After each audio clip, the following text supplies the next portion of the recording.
अच्छी कहानी सुनाने वाली हैं। एक नई कहानी लेकर आई हैं आपके लिए। कहानी का शीर्षक है चींटी और कबूतर। ये एक सच्ची मित्रता की कहानी है। ये दोनों अच्छे दोस्त थे। चलिए कहानी शुरू करते हैं। एक समय की बात है, नदी के किनारे एक पीपल का पेड़ था। वहाँ पर एक कबूतर रहा करता था। वह पेड़ पर बैठा रहता था और इधर उधर अपना खाना ढूंढता और खाया करता था। एक दिन वह पेड़ पर बैठा हुआ था। उसने देखा कि नदी में एक चींटी गिर गई है और वह पानी में बहती जा रही है।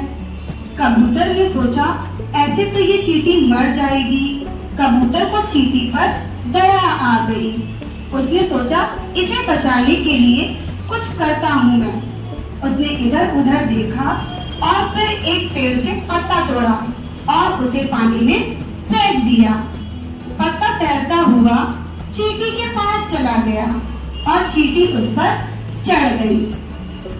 जब चींटी उस पर चढ़ गई, पत्ता तैरता हुआ नदी के किनारे चला गया और ऐसे चींटी नदी के किनारे जाकर ऊपर आ गई। चींटी ने जैसे चींटी बच गई, चींटी ने कबूतर से कहा, कबूतर भैया आपने मेरी जान बचाई है। एक दिन मैं भी आपकी जान बचाऊंगी, आपकी हेल्प करूंगी, ठीक है। और ऐसे इन दोनों में अच्छी दोस्ती हो गई। ये अच्छे मित्र बन गए। ये चींटी और कबूतर दोनों साथ में खेला करते थे, खाना खाया करते थे और साथ साथ रहते थे। बहुत दिनों बाद एक दिन ऐसा हुआ कि एक शिकारी आया वहाँ पर। शिकारी जानते हैं आप लोग कौन होता है? जो पक्षियों का शिकार करता है, पक्षियों को मार डालता है। तो एक दिन एक शिकारी आया।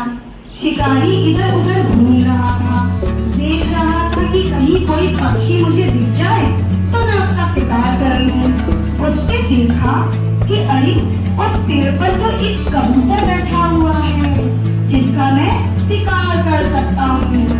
और वो एक पेड़ के पीछे छिप गया और छिपकर कबूतर को देखने लगा।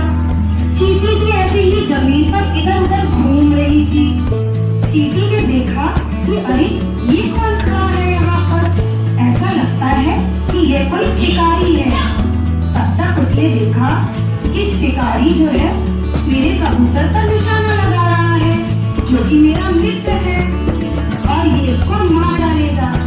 जैसे ही शिकारी ने कबूतर पर निशाना साधा, चींटी दौड़कर उसके पास आई और उसके पैर में बहुत जोरों से काटा। शिकारी चिल्लाने लगा, अरे बचाओ। और उसका जो निशाना था जो उसने कबूतर पर लगाया था वो छूट गया। उसका तीर जो है वो कबूतर को नहीं लगा, वही गिर गया। इस तरह से चींटी ने कबूतर की जान बचा ली और शिकारी जो था वो वहाँ से चला गया।